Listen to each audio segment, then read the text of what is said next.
Good morning, everyone. I hope that you've had a really great weekend. I'm here to talk about our next journey's gem.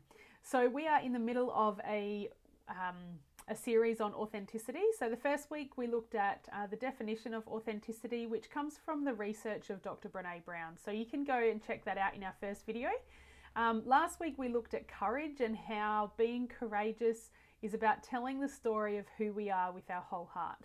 And as we do that, how that helps us to stay in our authenticity. This week we're talking about compassion.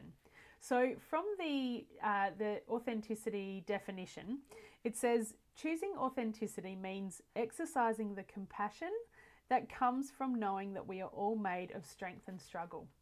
So one of the things Brene found in her research was around self-compassion and how important it is for us to stay true to who we are by talking to ourselves the way that we would talk to someone we love in our life.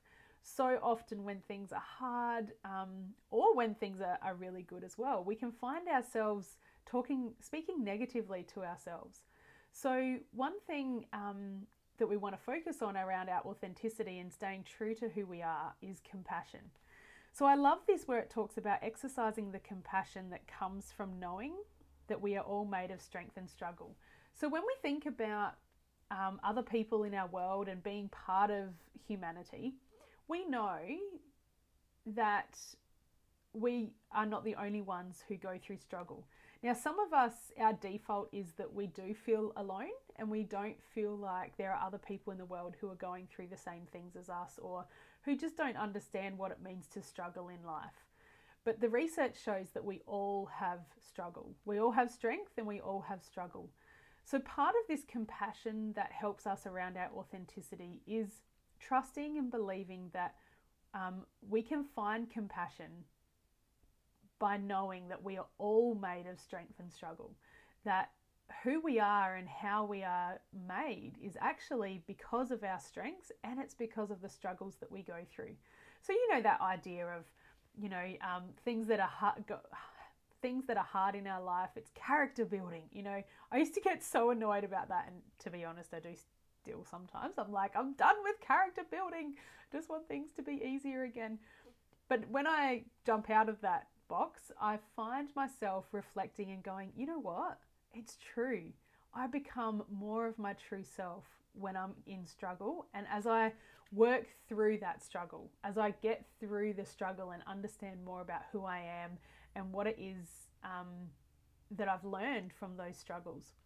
So it's important to exercise compassion in this and to know that, we can be compassionate towards others because we know that we're not the only ones who go through struggle. And we can also be compassionate towards ourselves because we know that we're not the only one who goes through struggle, that we are all imperfect and that that's actually what makes us our true authentic selves. So I'm going to leave you with that to think about where does compassion come into play in relation to you and your idea of authenticity and living your true authentic self.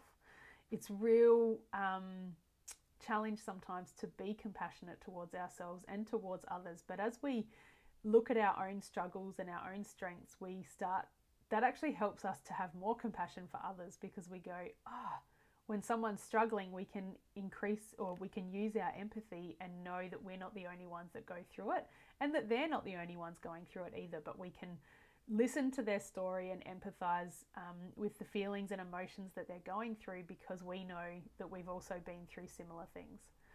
So I hope that helps. I'll leave you with that. If you've got any questions, obviously let me know in the comments below. And I will see you next week for our last week of the authenticity series, and we'll be talking about connection. Have a good week, guys. Bye.